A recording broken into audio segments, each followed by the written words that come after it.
Essa, eu vou falar com você, a coisa mais bonita que eu já vi na vida.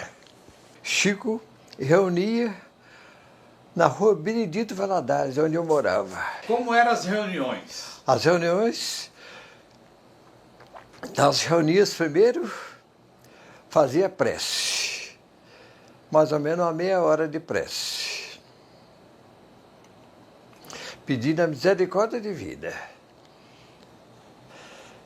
Que ajudasse naquilo que Chico estava intencionado a fazer, que eram as materializações. Ele ia para lá para o quarto e nós ficávamos mais ou menos 8, 10 pessoas. Meu sogro, Domingos Malaquias. Minha sogra, Alvina Malaquias. Primeiro aparecia Sheila, para curar o povo. Vinha com um pano, que era radioatividade, que a Sheila falava. Era radioatividade, um pano mais ou menos desse tamanho. Assim, e todo iluminado. E a Sheila, você ouviu a Sheila? Vi. Como ela era? Quase aquilo que você vê no retrato dela. Você tem um retrato dela, não tem? Tem. Mais ou menos aquilo. Toda iluminada. E a Meimei? Bebê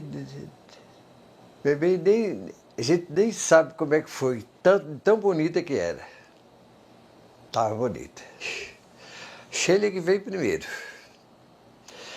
E que fez a cura de muita gente. O que mais me emocionou foi o espírito de Emanuela. Por quê? Hein? Porque ele veio com uma cruz assim, toda iluminada, toda iluminada. A gente não via a estatura grande, não era pequena. Que podia pensar que é Chico que estava ali, mas não era. Era ele, o espírito grande, com um facho de luz. Seguramente, Chico fazia essas reuniões comigo e mais 8, 10 pessoas, cujo eu vou lembrar de um que ia. Francisco Gonçalves, eu não sei se é vivo ainda. Era açougueiro. Morava em Leopoldo, ele ia. Chinês. Irmão de Chico Gonçalves. Que foi ver esse trabalho, eu já falei com você, que ele urinou na calça. O espírito vinha e iluminava tudo. Sheila, Meimei, minha mãe, Cidália Batista. Tem ela aí. O senhor chegou a ver sua mãe? O senhor chegou a ver sua mãe? Vê. Em luz. Qual foi a emoção que o senhor sentiu? Chico fazia com tanto gosto, viu? Que hoje eu lembro. Choro de emoção. De eu não colaborar com ele, aquilo que eu sentia.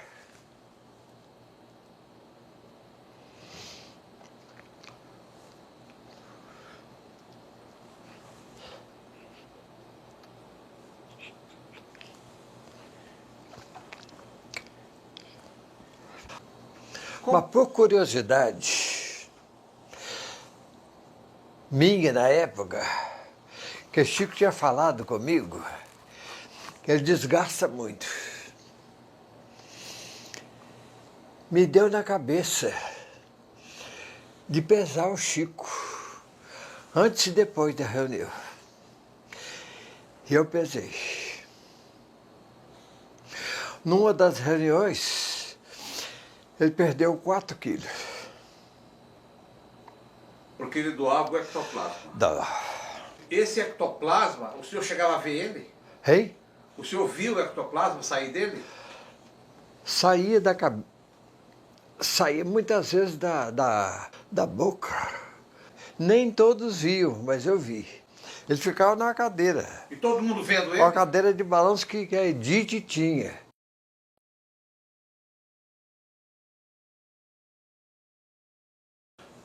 Aquilo que eu falei com você, as materializações. Não deixo. Não, a única coisa que eu sei, que eu presenciei, que eu vi, que eu conversei com os espíritos.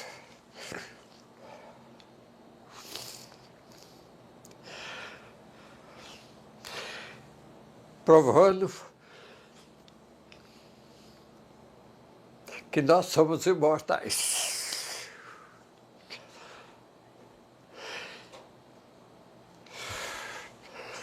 É isso. Só isso. Nós somos imortais. Os espíritos estão aí.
Há pessoas que ainda vivem e que testemunharam esse fenômeno.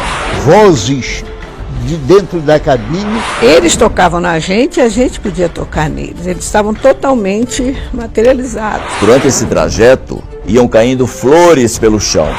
Eu achava que a casa de todo mundo era assim, que todo mundo convivia naturalmente com os espíritos.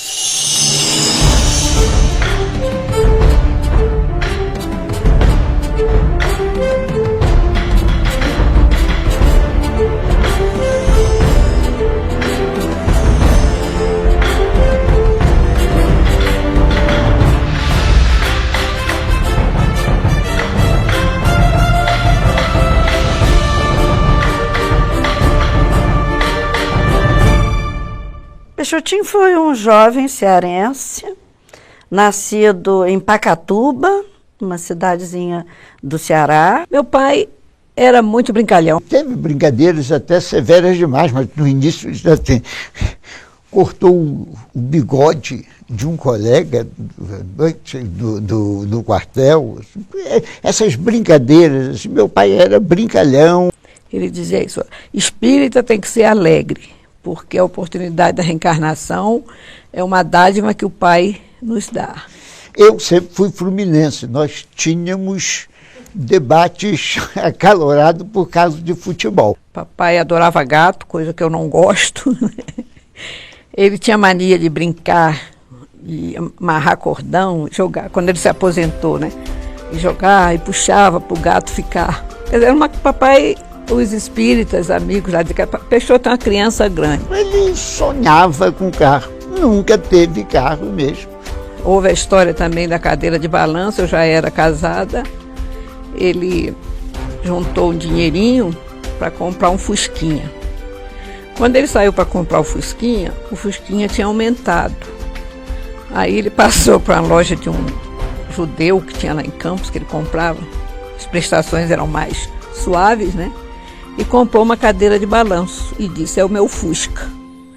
Quer dizer, ele era desse tipo, chegou em casa e disse: é o meu Fusca. E até hoje os netos, na casa de Alcione, eu acho que a cadeira está lá, né? E que a gente é o Fusca de vovô. Um cidadão que foi beneficiado, ou um filho desse cidadão foi beneficiado com tratamento. E um dia meu pai chega na casa do meu tio, onde ele estava hospedado. Tinha um carro bacana, novo. Naquele tempo não existia carro nacional. Isso era 52, 53. Os carros eram todos importados. Meu pai perguntou, meu tio, que carro é esse? Meu tio disse: é seu. Fulano deixou aí para você. Disse: não quero. Eu não recebo isso. E o cidadão: não, Peixoto, isso para mim é um sabonete. Assim. Ele disse: então você me deu um sabonete. Isso eu não recebo, você foi beneficiado através do meu intermédio. Isso eu não posso receber de forma nenhuma, e não recebeu. Nunca conseguiu, tirou carteira de motorista e tudo, mas nunca conseguiu ter o carro dele.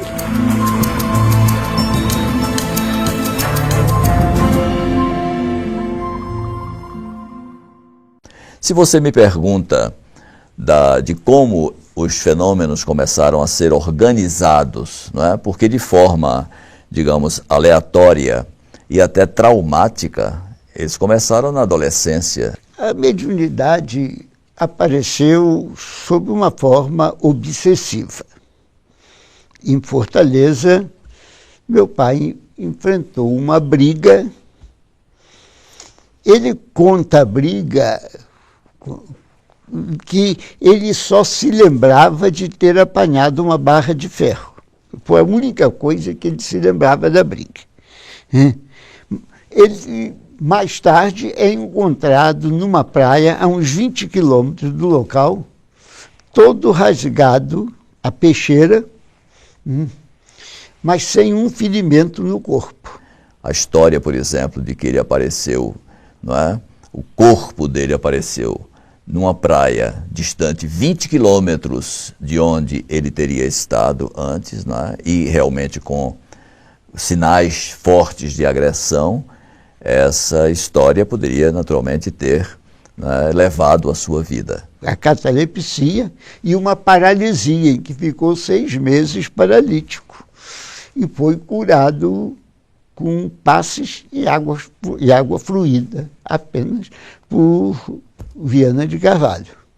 Graças a Deus, eu hoje louvo e agradeço muito ao Espírito Viana de Carvalho, porque foi Viana de Carvalho quem encaminhou aquele jovenzinho em época de explosão mediúnica e deu essa retidão, né, essa fidelidade a Kardec e a Jesus. Viana de Carvalho era uma figura muito querida em Fortaleza e muito combatida pelo clero da época, porque ele tinha 2 lideranças que a igreja não tolerava. Ele era o grão-mestre da maçonaria e era o grande orador espírita.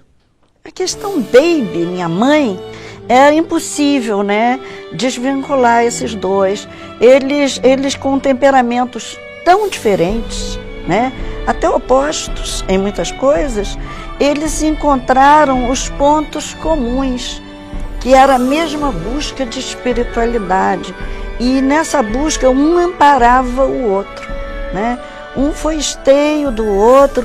Minha mãe, com um jeito mais franco, mais sincero, defendia muito meu pai daquelas criaturas que se beneficiavam da mediunidade dele e depois ficava insuflando a vaidade nele. Peixotinho, você é isso, você é o melhor médico do mundo.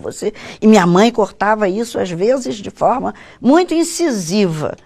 Sabe, não permitia que os bajuladores, que em geral são os que derrubam os médiuns e depois são os primeiros a afundar, mamãe não permitia que essas pessoas insuflassem a vaidade no meu pai. Baby, sua esposa, tinha também muito cuidado com os elogios. Estávamos um dia conversando na cozinha e Peixotinho na sala, com um homem chegado do Rio. Ouvimos quando este disse: Peixoto, você pode se considerar o maior médium do Brasil. Baby aproximou-se de imediato e disse calmamente: o senhor está enganado. Ele não é o maior médium do Brasil. É o maior médium do mundo. Agora é só colocá-lo numa vitrine com esses dizeres em cima, para que todos vejam e esperar que ele caia abatido pela vaidade. O que ele é mesmo, meu senhor, é um espírito faltoso, como todos nós, a quem Deus doou essa mediunidade como meio de pagar os seus débitos.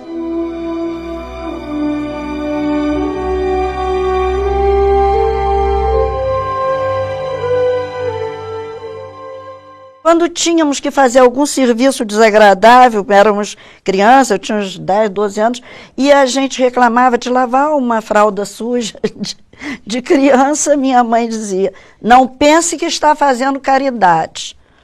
Você está cumprindo seu dever de ser humano aqui na Terra. Então, deu uma dimensão de caridade para nós como uma coisa muito maior do que apenas, né, servir ocasionalmente. Não é uma ação sazonal, é uma ação de todo dia, né? Todo dia de compaixão, todo dia de misericórdia. Eu digo que ele teve 2 anjos, ambas do sexo feminino. Araci, o espírito que acompanha, que é quem conduz o nosso núcleo familiar, que já era cristã há 100 anos depois da volta de Jesus, no início do cristianismo, e teve aqui na Terra Baby, que era outro anjo de luz, generosa e que abria as portas da casa e do coração aos sofredores. A minha irmã, que desencarnou com 1 ano e 6 meses, ela teve uma gripe e meu pai tirou uma consulta e os espíritos disseram: entregue aos médicos da Terra. Meu pai sentiu que ia perder a filha. E era a menina era muito apegada a meu pai. Toda criança, primeira palavra é mamãe. Araci falava papai antes de falar mamãe. Até quando ela chorava de noite, gritava papai, papai. Meu pai chamava minha mãe, e minha mãe: ela está chamando você, vai você. O médico do quartel disse: meu pai estava sabendo que ia perder a filha. O médico disse: não, o que é que ela tem? Foi lá e examinou, isso é uma gripe à toa. Com medo de meu pai ter fanatismo religioso, botou um enfermeiro 24 horas lá em casa, 24 horas por dia, dando os remédios nas horas certas. Com toda a medicação, a gripe transformou-se em pneumonia e Araci desencarnou. Araci, né, que em algumas oportunidades já aparecia realmente como um espírito sem aquela aparência da criança de 2 anos que faleceu, mas nessa oportunidade, parece até que numa data de aniversário, essa menina é pintada, o retrato dessa menina é pintada realmente como criança, e é alguma coisa que me fala assim muito ao sentimento, muito ao coração. Foi ela quem encaminhou meu pai. Meu pai fumava.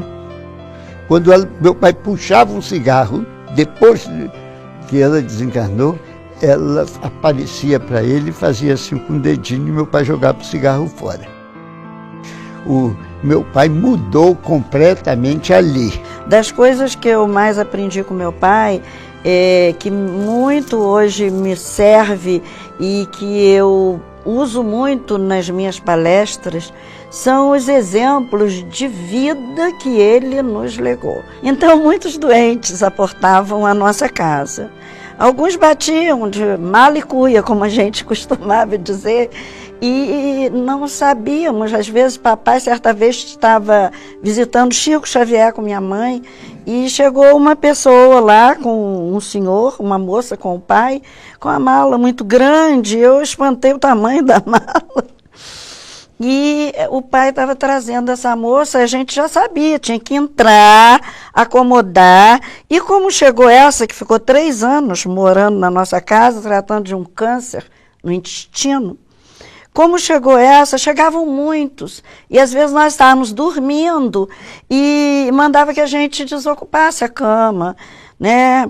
Não, chegou doente, então nós tínhamos que sair da cama.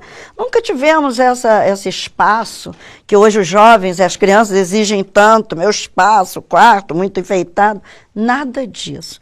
Vivemos com o pouco, muito pouco mesmo. Com tão nobre finalidade, as reuniões passaram a contar com a assistência de espíritos de maior expressão. Isso seria um meio de as tornarmos sérias, evitando inclusive a curiosidade. Diziam os espíritos que teríamos antes de tomar chá de banco, como apelidavam as reuniões isentas da presença de fenômenos de efeitos aparentes.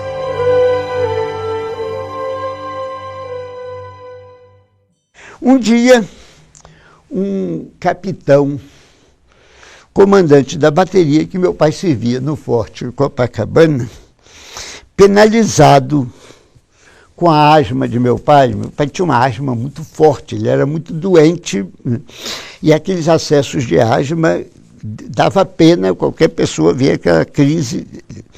Esse capitão Dias de Peixoto, olha, eu não acredito muito nessas coisas, mas existe aqui no Rio, todo mundo fala, lá na rua Moncorvo Filho, em frente à Policlínica do Exército, existe um homem, um médium que está fazendo curas maravilhosas. Toda a cidade está falando isso. Por que você não vai lá?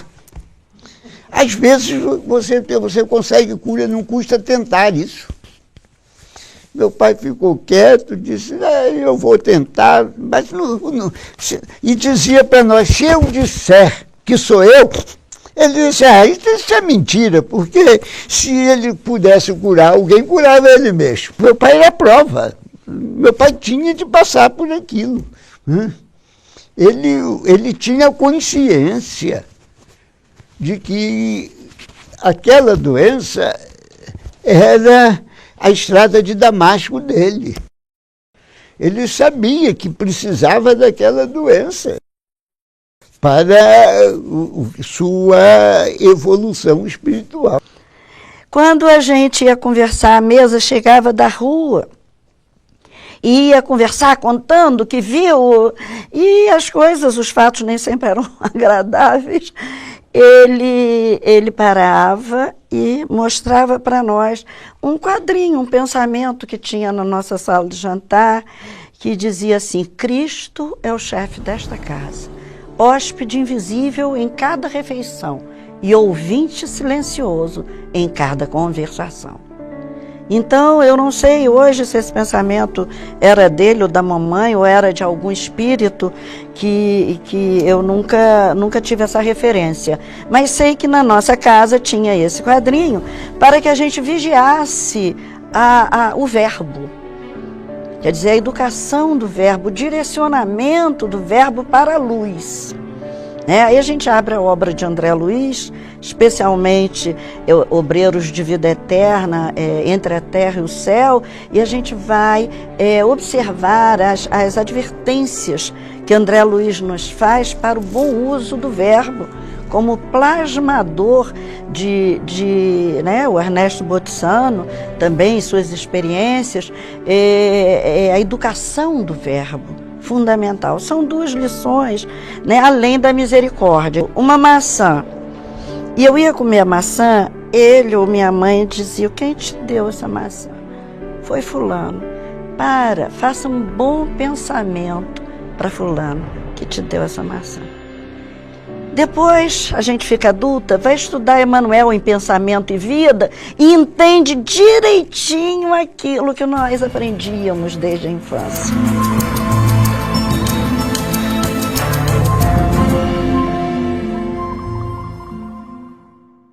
materialização dos espíritos é exatamente a corporificação, né, que é obtida através da liberação de uma matéria pelo médium de efeitos físicos, matéria essa que foi objeto de estudos, inclusive por grandes figuras do mundo acadêmico, né, do século XIX. Inclusive o próprio nome dessa matéria, ectoplasma, foi sugerido por Charles Richet. Desde criança, nós estávamos na nossa oração diária e os espíritos nos jogavam as flores que solicitássemos. Então, um queria rosa, outro queria margarida, cada um escolhia suas flores. Eu, muito curiosa, a vida toda fui muito curiosa, eu queria ver de onde vinham as flores e ficava olhando, querendo descobrir aquele fenômeno. Mas, às vezes, as flores vinham na horizontalidade e aqui, ó, jogavam assim no meu rosto e caía a flor que eu pedia aos espíritos. Começava a reunião, os espíritos começavam a se materializar, o barulhozinho na cabine, muitas flores também. Teve uma certa reunião no André Luiz, que eles davam uma flor de uma cor para o homem, outra cor para a mulher, em plena escuridão. Sem a liberação de ectoplasma não é possível a materialização. Os espíritos podem se tornar visíveis através de outros recursos, porque sabe que existe a mediunidade da vidência, não é? Existe o fenômeno da dupla vista, então os espíritos podem realmente se tornar visíveis. Olha, reuniões, às vezes, do Araci, do André Luiz, começava às 8, não tinha hora para terminar. Às vezes ia até 2 horas da manhã, dependendo do número de doentes que tinha, né? A cabine ficava um lugar que tinha parafina e que muitas mãos saíram, inclusive mãos assim, trançadas.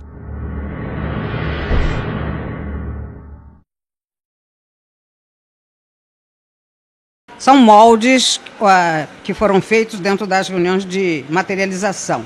Então nós temos aqui essa peça maior, que são 2 mãos entrelaçadas, do José Grosso e do Moisés Donec, sendo que a de baixo é que é a do Zé Grosso. E foram feitas em 26/12 de 1947. Essas outras mãos são de outros espíritos aos quais nós não guardamos, eu não posso dizer de quem sejam. E temos aqui o disco, que é amassado. Tá? Somente os espíritos poderiam fazer isso sem quebrarem. Pedras que foram transportadas até da Ásia. E temos aquela mãozinha dali que eu acho que é da esposa do seu Fonseca, Antônio do Fonseca. O seu Fonseca era um frequentador da casa? Ele é o frequentador e não é fundador, mas ele vem logo depois, é quem conseguiu esse terreno para que nós pudéssemos, vamos dizer, comprar. Àquela época com muita dificuldade.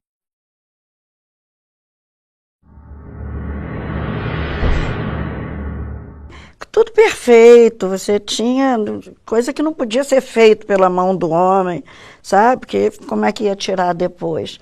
Então, e ali na cabine os espíritos trabalhavam, ninguém tinha acesso à cabine. Papai ficava trancado na cabine e ali aconteciam, era o trabalho da espiritualidade. Vovô Vitorino era uma alma linda, mantinha os olhos fechados durante as reuniões, para que a curiosidade não reduzisse sua capacidade de participar dos trabalhos e colaborar com eles. Renunciava ao belo espetáculo visual em que muitas reuniões se convertiam. Lembro-me certo dia um fenômeno de grande esplendor. A coluna de luz assumiu uma disposição horizontal, colocando-se acima de nossas cabeças. Ante exclamações de admiração e êxtase, vovô Vitorino indagava o que estava ocorrendo. Não está vendo, vovô Vitorino? Não, conserva os olhos fechados. Abra os olhos, vovô. Nessa mesma reunião, o espetáculo foi repetido mais belo ainda, naturalmente como homenagem àquele espírito humilde do bom velhinho. E ele não se conteve. Oh, meu Jesus, eu não mereço tudo isso.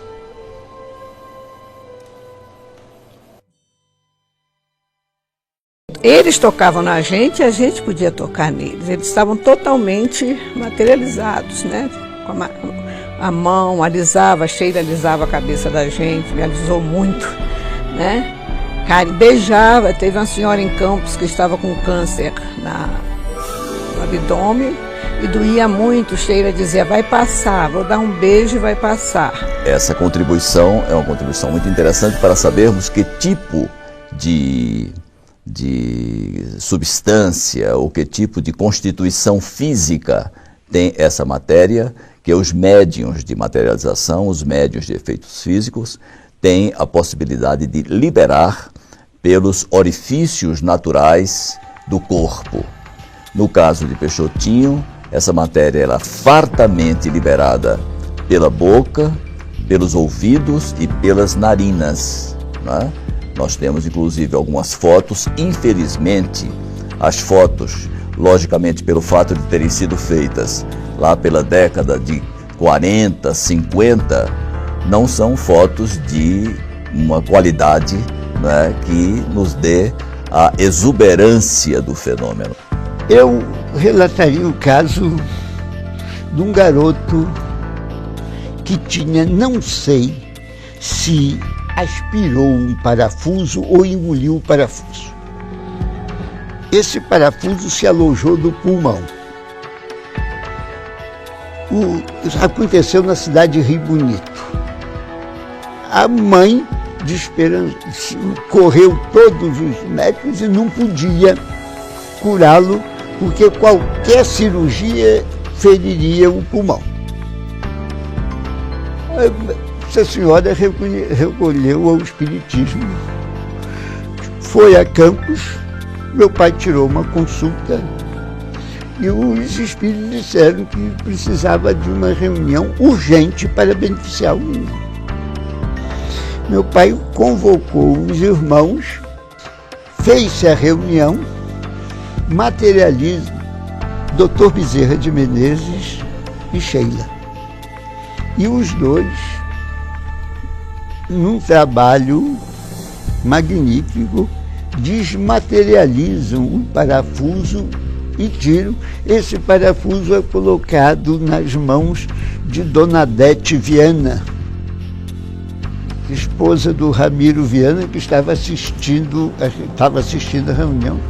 Depois entregue à mãe da criança, que ficou do lado de fora, tinha medo de ver espírito, não entrou na sala de sessão. A extração em grande quantidade, ou a liberação em grande quantidade desse material pelo médium, não é, expõe a vida do médium. Basta dizer que essa substância ela é sensível à luz. E se por equívoco, por acidente, uma luz fosse acesa diante de um espírito materializado, o médium poderia falecer. Houve, aliás, um episódio que quase Peixotinho perde a vida. E a reunião teve de prolongar-se até a madrugada para que, através de vibrações, de hinos, de preces e de um trabalho estafante, que era o crer da espiritualidade, foi possível recompor razoavelmente o equilíbrio orgânico de Peixotinho, porque uma luz foi acidentalmente acesa no momento em que o espírito estava materializado. Eram tão frequentes os fenômenos, tão espontâneos, tão fortemente integrados no dia a dia de todos os companheiros, que éramos dominados pela consciência de que jamais cessariam. Era como se no estilo de vida fosse inaugurado e chegado tivesse sido o tempo em que a convivência com os irmãos da outra dimensão se tornara, enfim, rotineira e natural. A Sheila, com as suas tranças, a gente via perfeitamente, né? Seus olhos azuis, né? E com os aparelhos, havia muito também nas reuniões, eles pediam para que as pessoas dissessem uma frase e imediatamente Zé Grosso materializava aqueles painéis luminosos que rodopiava toda a sala, escrito Jesus é amor, fé, amor e caridade, dependendo da frase que os assistentes falavam o espírito imediatamente, era grosso que fazia isso. Ele fazia feito uns flashes de luz e a faixa ficava andando por todo o salão, né? Porque a matéria é sensível à luz. Ela então poderia sofrer uma degradação, uma desestruturação que a tornaria insuscetível de voltar, não é? De compor a mesma, vamos dizer, a mesma química do organismo. O William Crookes manteve em sua casa durante 3 anos uma médium e conviveu com o espírito, não é? Durante 3 anos e realmente realizou inúmeras experiências que dão assim uma base sólida, uma base científica, infelizmente ainda não aproveitada pela comunidade acadêmica, porque infelizmente esses assuntos todos são tratados ainda como crendices ou alguma coisa ligada ao misticismo, quando nós, na verdade, sabemos que o Espiritismo nada tem de místico. O Espiritismo realmente tem uma base muito sólida, até porque é o grande desafio que nos é proposto de construir a nossa fé com base na razão. Tornava visível tudo aquilo que André Luiz relatava através da mediunidade de Chico Xavier. Muitos dos aparelhos descritos na obra de Chico Xavier eram comuns, eram conhecidos das criaturas que frequentavam as reuniões de efeitos físicos por Peixotinho. Inclusive no livro Na Madureza dos Tempos, há uma tomografia computadorizada feita em 1952, quando os tomógrafos só chegaram ao Brasil, na Beneficência Portuguesa de São Paulo, em 1977. Essa foto, essa tomografia ficou guardada, trancada por muitos e muitos anos, porque os espíritos pediram que assim fosse, até porque nós não sabíamos o que era aquilo. Ninguém ia saber o que era aquilo antes de conhecer a realidade, o tomógrafo. Meu pai preocupava-se sempre com o ambiente. E brigava muito com a gente por causa da gente, principalmente em dias de reunião. Qualquer exaltação nossa poderia perturbar o ambiente em prejuízo dos doentes que seriam prejudicados.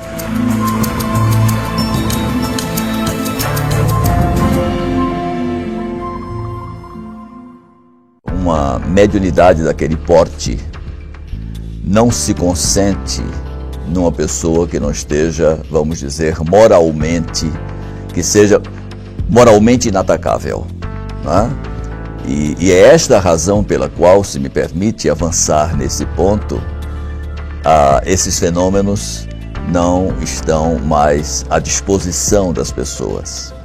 Aqui foi deixado um depoimento interessante sobre o ambiente.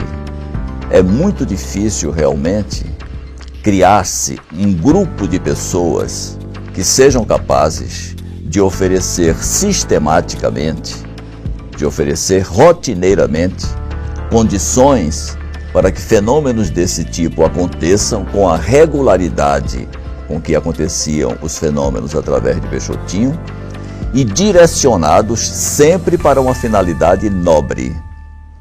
Exatamente em função das grandes necessidades de consolidação do pensamento espírita no Brasil, as materializações que aconteceram em Peixotinho não eram gratuitas.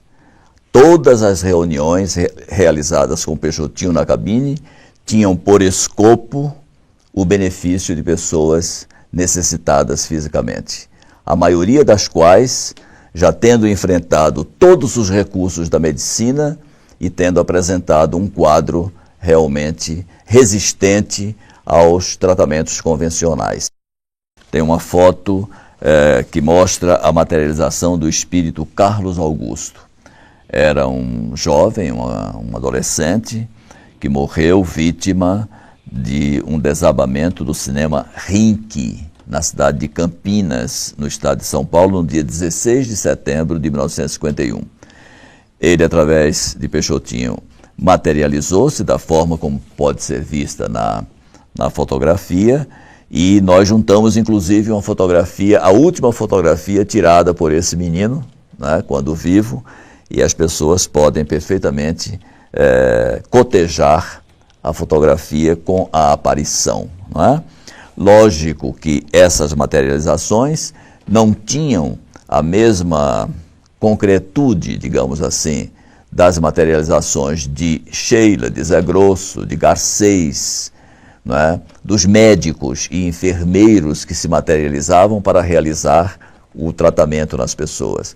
Eram materializações até pela própria condição dos espíritos, que eram espíritos despreparados para isso, eram materializações parciais, tanto que nós vemos sempre o rosto, ou às vezes os pés também, mas isto, as mãos, né? Mas isto sempre envolto em camadas ectoplásmicas que sugerem realmente túnicas. Mas as fotos que nós vemos, elas são muito menores do que os fenômenos de que elas querem dar notícia. O próprio retrato de Sheila que nós temos é um retrato que foi obtido primitivamente exatamente por um desses espíritos pintores, não é? Era deixado um material na cabine, representado por um pedaço de papel qualquer, e quando não havia e eles queriam dar o retrato, eles improvisavam. Houve um retrato que foi pintado numa caixa de sapato, e nós temos, para a felicidade nossa, nós resgatamos o original de algum desses trabalhos que conservamos em nosso memorial, ou aliás, no Memorial de Peixotinho, lá na Fraternidade Espírita Francisco Peixoto Lins, Peixotinho, no Recife. Peixotinho dormia, Baby cuidava dos serviços da casa. A certa altura, ela assoma ao quarto e percebe sobre o peito do marido uma placa estranha com a inscrição: Médium em serviço, trabalha por Ferreira, que acaba de ter um AVC. Obediente, Baby suspende o que vinha fazendo, pega o evangelho e começa a fazer ambiente, para facilitar o trabalho da espiritualidade. Ferreira curou. Teria havido um transplante de células, fenômeno raríssimo, mas não singular, já que se registrou uma segunda ocorrência durante o mediunato de Peixoto.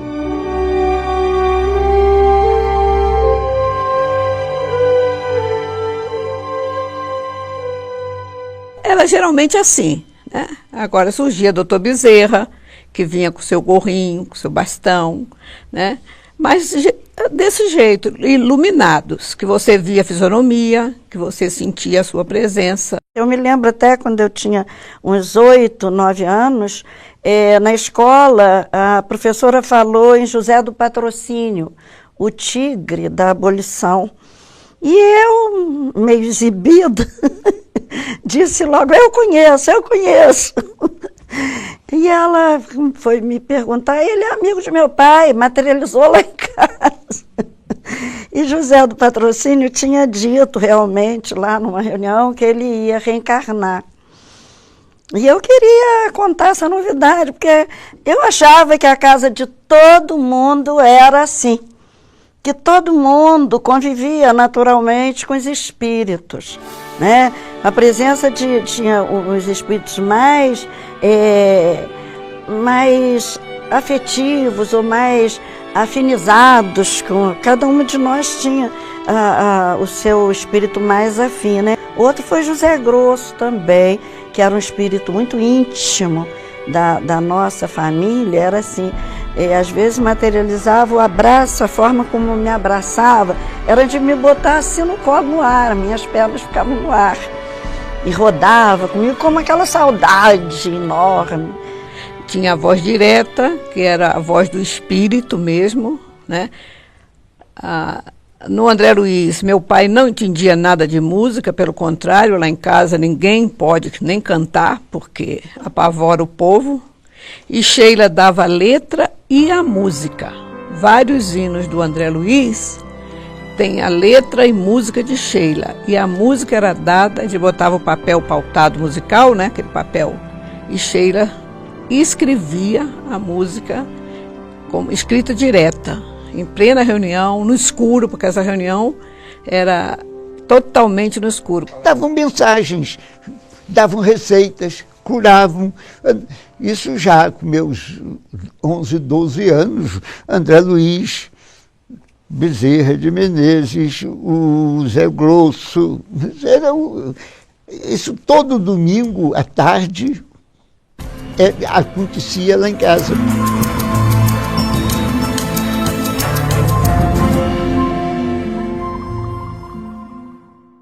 Uns não são tão conhecidos fora, mas dentro das cidades onde Peixotinho atuou, mediunicamente, são conhecidos. Nina Arueira, que fora noiva do professor Clóvis Tavares, que foi um grande escritor espírita, um grande orador espírita. Fidelinho era quem desenhava.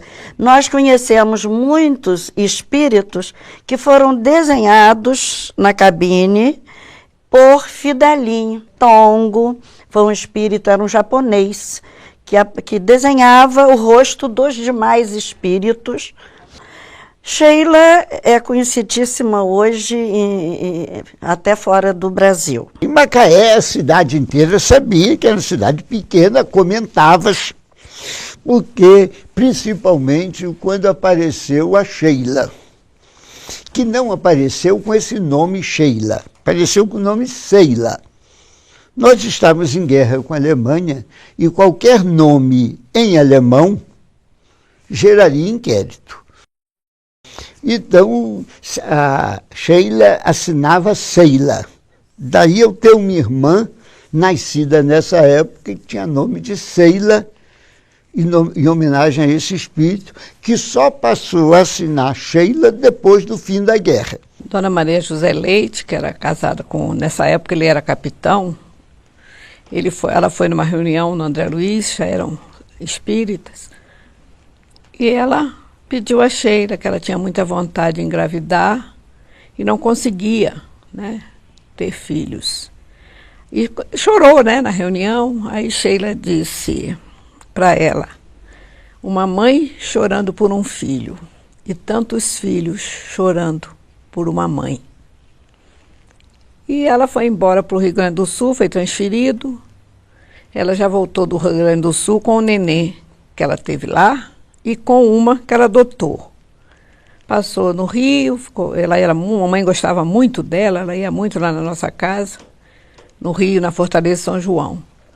Depois ela foi para Fortaleza e fundou o Nosso Lar em Fortaleza, que ela tinha filho de mês em mês, porque botavam na porta e os primeiros ela registrou como filhos, mas depois não pôde mais, porque todo mês ela ia registrar, né?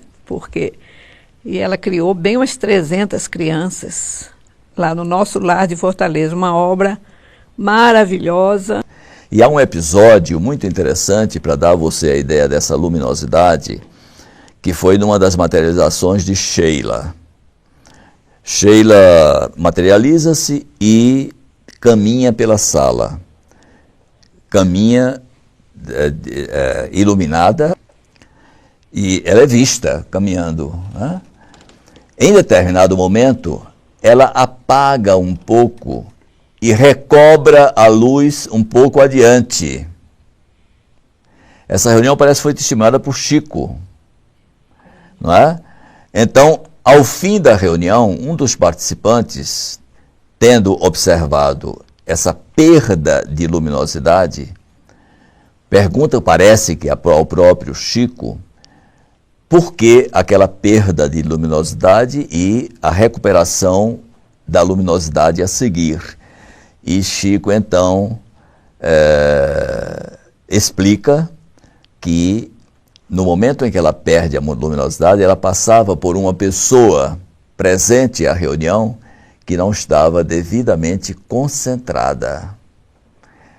Era um homem que estava um tanto, vamos dizer, massacrado por problemas de ordem, parece que econômica ou financeira, e ele não conseguiu se desvencilhar dessas preocupações durante a reunião, nem diante de um fenômeno desse tipo. É quando eu digo a você, o fenômeno, às vezes, é pouco persuasivo, dependendo do estado espiritual da pessoa. Bendita asma que me liberta! Ouvíamos dizer ao fim de cada crise que nos parecia interminável, enquanto guardava no bolso a sua bomba dispineial, que lhe aliviava a crise. Eram horas de muito sofrimento para nós. Lembro-me das convocações que as irmãs mais velhas nos faziam nessas horas para que orássemos juntas. Orávamos sempre, como era de hábito em nosso lar. Sheila foi um espírito que o grupo de Peixotinho, ainda em Macaé, chegou a fazer as orações para Sheila antes de desencarnar. Sheila desencarnou na Segunda Guerra Mundial, não foi na Primeira, foi na Segunda Guerra Mundial, e reencarnou sob a proteção do grupo de Macaé, Grupo Espírita Pedro. Fez a oração para ajudá-la no processo de desencarnação, porque o irmão pediu, o irmão dela já havia sido fuzilado, e pediu para que ela fosse, para que orassem por ela. Inclusive naquela época isso foi um fato, porque eles sabiam em Macaé a hora exata em que a Alemanha seria bombardeada. Meu pai era militar, ele não podia saber dessas coisas, né? Mas sabiam pelos espíritos que ela ia desencarnar, e ela foi socorrida imediatamente por causa do clima de guerra, tumultua muito a atmosfera do planeta, e precisava de muita oração pelos méritos dessa criatura. Ela já era uma alma muito iluminada antes de ir para a vida espiritual. O caso mais marcante para o meu pai não foi cura, não teve cura. Foi o caso de uma moça chamada Ledinha, uma moça de situação financeira muito boa, que teve lepra, estava com lepra. E ela chegou no André Luiz, no Rio, e disse que, ela dizia à família, se essas manchas que eu tenho no corpo for lepra, eu me suicido. Eu não quero ficar leprosa, eu não aguento ser leprosa. E foi bater lá no André Luiz. No André Luiz, Sheila veio materializada e disse para ela, Ledinha, você tem lepra. Você é doente, você está com a lepra. Mas não pode fugir pela porta do suicídio, porque já é a terceira vez que você vem com essa prova e foge através, né, se suicidando. Olha eu não estou morta, olha a minha aparência. Mostrou-se para ela, né, toda, né, o meu rosto, o cabelo e tudo, né. Aí Ledinha diz, pode ter certeza que eu não vou me suicidar. Foi para casa, naquele tempo os pais dela, ela tinha recursos, não colocou no leprosário. Construíram um quartinho nos fundos e ela ficou lá. E eu, quando eu ia ao Rio com o papai, sempre o papai telefonava para ela. E uma vez ela disse para papai, Peixotinho, graças a Deus eu já estou cega, porque agora eu não vejo mais a deformidade no meu rosto. Papai considerava isso a maior cura feita pelo intermédio dele, porque foi a cura do espírito, né? E evitou que a Ledinha se suicidasse. O fenômeno mediúnico em si, ele é muito pouco persuasivo. Qualquer pessoa poderá dizer que o respeitabilíssimo Chico Xavier, ainda que impactando as pessoas com a qualidade de sua comunicação, estaria, vamos dizer, mistificando, ou produzindo algo que fosse efetivamente dele e atribuindo a autoria desse texto a um espírito que estivesse ditando naquele momento para a sua psicografia aquela obra. Qualquer pessoa pode dizer. Então, é necessário realmente, para que o fenômeno tenha substância, para que o fenômeno realmente nos emocione, nos impacte de forma positiva, que nós levemos para o ambiente das reuniões uma fundamentação teórica. Era essa a intenção do Sr. Allan Kardec.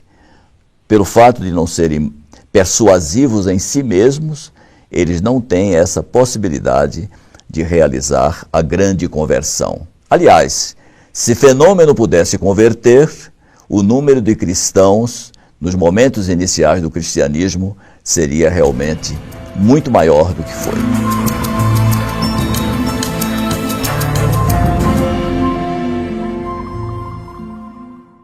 A coisa de maior repercussão foi a materialização de Clarencio. Um dia, Clarencio se materializa numa reunião que foi uma surpresa, ninguém soube, com antecedência. Ele chega com seu cajado, entra na porta entre a cabine e a sala de sessão, faz uma palestra. Houve uma agitação antes, senhor ministro, eles gritam, senhor ministro, vozes de dentro da cabine e que vem alguém importante. O Clarencio faz a palestra dele porque ele não veio, ele não desceu para essa reunião no Araci. É explicado depois que ele veio para materializar-se num grupo espírita em alguma parte do planeta. Mas o ambiente manda-se um destacamento espiritual precursor para saber se o ambiente comportava a presença de Clarencio. E esses que compareceram disseram que o ambiente não estava em condições de receber Clarencio.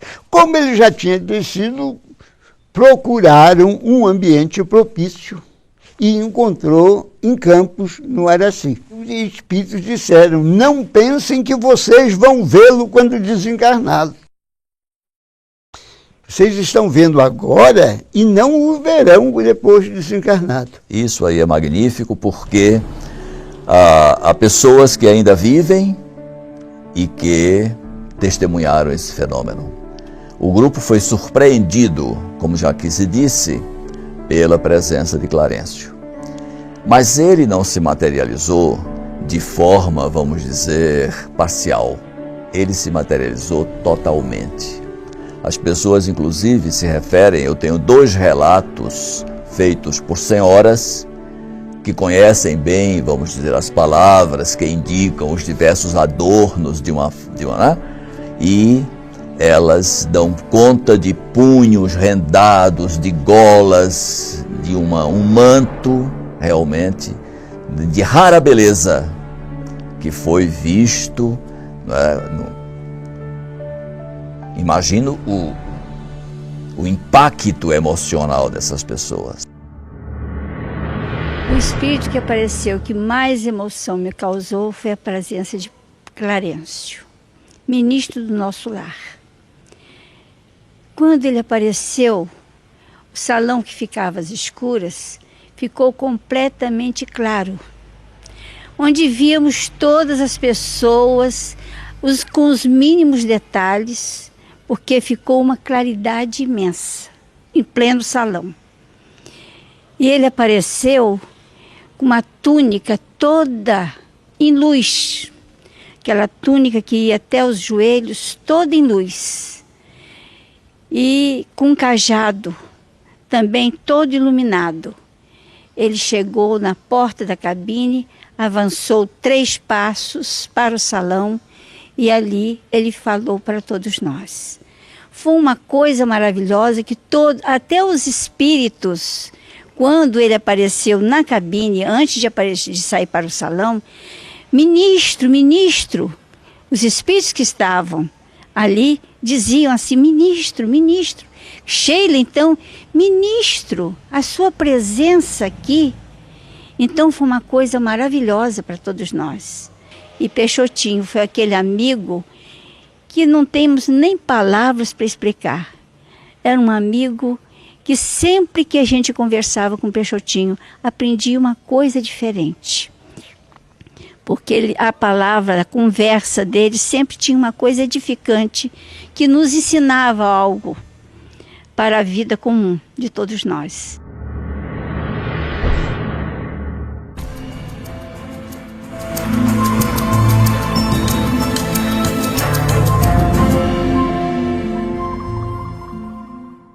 o objetivo desses fenômenos.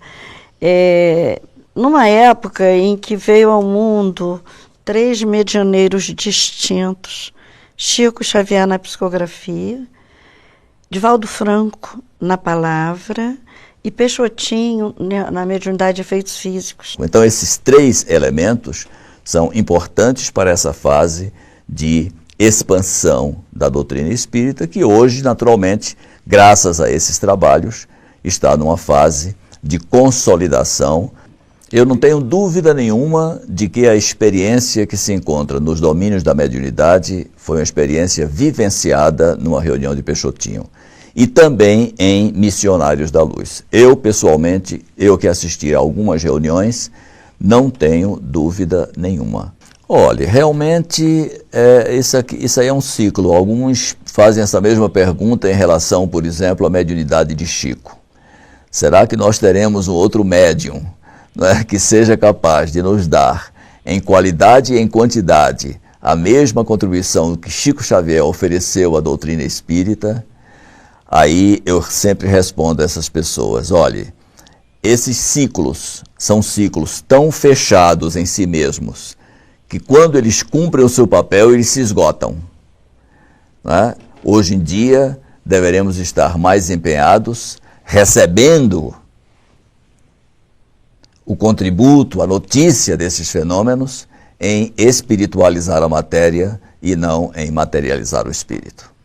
Eu digo sempre, aos meus irmãos, às minhas irmãs, nós temos que render muito nessa vida na Terra, porque vai ser muito difícil encontrar um lar, como o lar de Peixotinho e Bebe, que nos eduque desde pequenininhas, nessa retidão, nessa visão da vida na Terra com perspectiva de eternidade. Exemplo de vida, foi exemplo de espírita, foi exemplo, para mim, principalmente, é uma lição que eu ainda não consegui aprender muito, porque papai não guardava mágoa de ninguém. Podia fazer com ele o que quisesse, ele estava, não está sabendo o que está fazendo, não. Ele me conhece, ele era desse tipo. E amparado por minha mãe, é como meu irmão e minha irmã disse, ele teve realmente um anjo na vida dele, que foi a minha mãe. A segurança de meu pai era minha mãe. Chico Xavier, conversando com o professor Clóvis Tavares, disse que o Brasil não havia dado o lugar que Peixotinho merecia entre os espíritas brasileiros pela humildade dele. Aí tirou do paletó, nessa ocasião, um retrato e mostrou ao professor Clóvis Tavares uma das vezes que ele foi a Campos. E mostrou ao professor, está aqui, o grande medianeiro com quem eu convivi nessa vida. Eu digo sempre, olha, Chico nunca mais voltou a sorrir desta maneira. Exatamente numa oportunidade em que estava junto com o nosso Peixotinho. Ele, na verdade, tinha por Peixotinho um afeto de pai. Há um episódio muito interessante que nós mencionamos em nosso livro, eu chamo até de Chão de Flores, que foi um trajeto feito pelo grupo Peixotinho, Chico Xavier e outras pessoas que tinham viajado, inclusive do Rio, acompanhando o Peixotinho, para reuniões de materialização que houve lá com a presença de Chico. Durante esse trajeto iam caindo flores pelo chão, né? E essa era a alegria que o nosso Chico experimentava com a presença de Peixotinho. Era esse otimismo que ele deixou para a gente, a certeza da doutrina, porque ele e minha mãe viveram intensamente a doutrina espírita na mais pureza que a doutrina exige, que nós ainda tentamos ser iguais, mas não conseguimos, porque é difícil. Basta dizer você que quando meu pai desencarnou, minha mãe pegou no colo, porque ele era muito franzino e estava muito tempo doente, e disse: o passarinho deixou a gaiola, vamos orar. Quer dizer, eu jamais teria essa coragem, essa confiança, essa fortaleza que a minha mãe, esse exemplo que a mãe deixou, né? Um dia, acordamos todos órfãos. Peixotinho, ele também, empreendera o voo definitivo.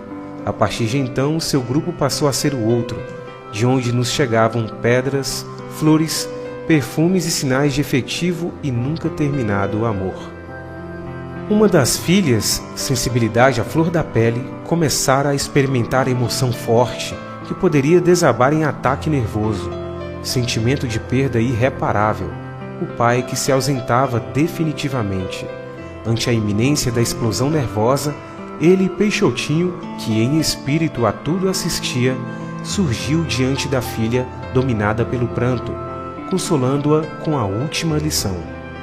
Minha filha, cuidado, não destrua em 1 minuto o que seu pai construiu durante toda a vida.